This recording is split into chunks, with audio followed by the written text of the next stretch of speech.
is in a heartfelt way, I hope that it is well with you in body, mind, and spirit. In other words, I hope you can answer it is well in answer to our faith tradition question, how is it with your soul? And this is Holy Week, and I wanted to talk to you a couple of minutes about Holy Week at this lunch hour.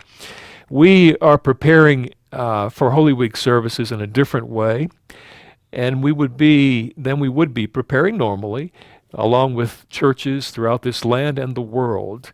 And just think and pause for a minute about how things are different, not just for us here nearby, but throughout our land, throughout our globe. For instance, pilgrims in northern England would be making their way to Holy Island to end up there for Easter, the 8th day. We'll not be doing that this year. That's a place on my list to visit, so that comes to mind. And thinking about that, Holy Island. In Bosnia, women this weekend, this Saturday, would be putting their finishing touches on these remarkable hand-painted Easter eggs to give out to people on Easter Sunday. And they would crack them open in remembrance of how the tomb was cracked open.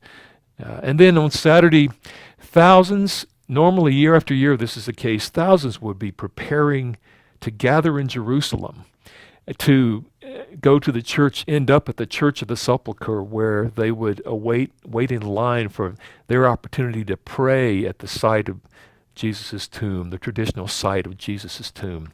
Now, whether it is Jerusalem or Bosnia or England or Ocean Springs, Mississippi, where we would be looking forward to our Easter sunrise service at Fort Maurepas Pavilion, along with First Presbyterian and the YMCA and Tater Nut Donuts.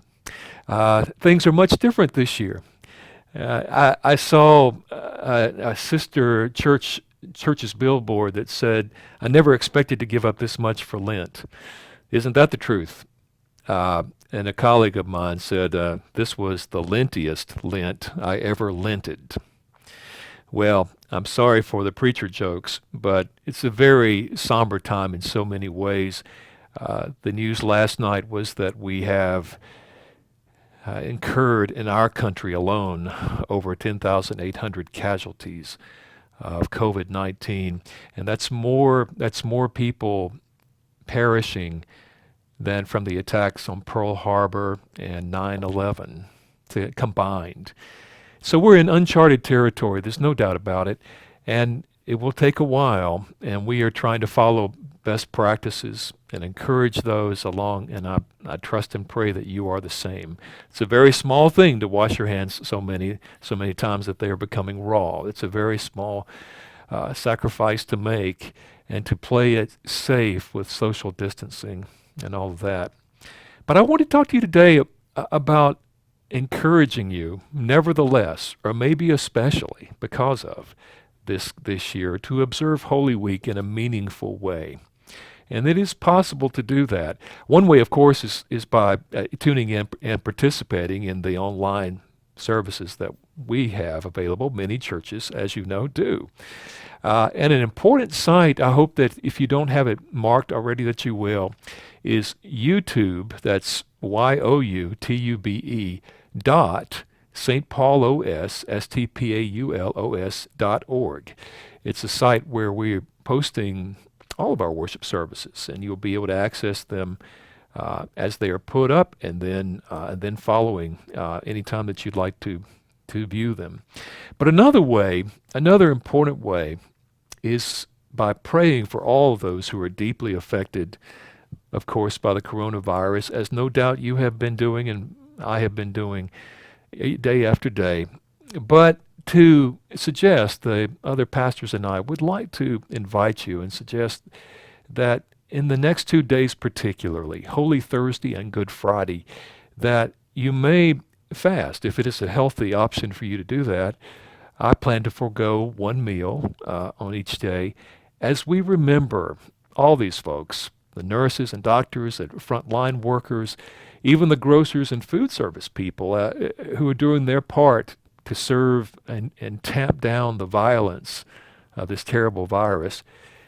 It is important to do our part, and we as a church staff are aware that we're still need to examine how we are practicing things. You may, from now on in our services, not see all the pastors together even in the same service as we take this thing so seriously. There is a prayer going around, and you may have already read it or heard it, but I would kind of like to close with it today. Again, the invitation is for us to pray together and to worship together as we can online, but also to observe and in leading up to Easter Sunday, this remarkable thing that took place, that God brought into being. This is a prayer for a pandemic, and I'm going to post it in my Pastor E-note so that in case you haven't seen it and would like, you'll be able to get it because it's very meaningful. May we who are merely inconvenienced remember those whose lives are at stake. May we who have no risk factors remember those most vulnerable. May we who have the luxury of working from home remember those who must choose between preserving their health and making their rent. May we who have the flexibility to care for our children when their schools close remember those who have no options. May we who have had to cancel our trips remember those who have no safe place to go. May we who are losing our margin money in the tumult of the economic market remember those who have no margin at all.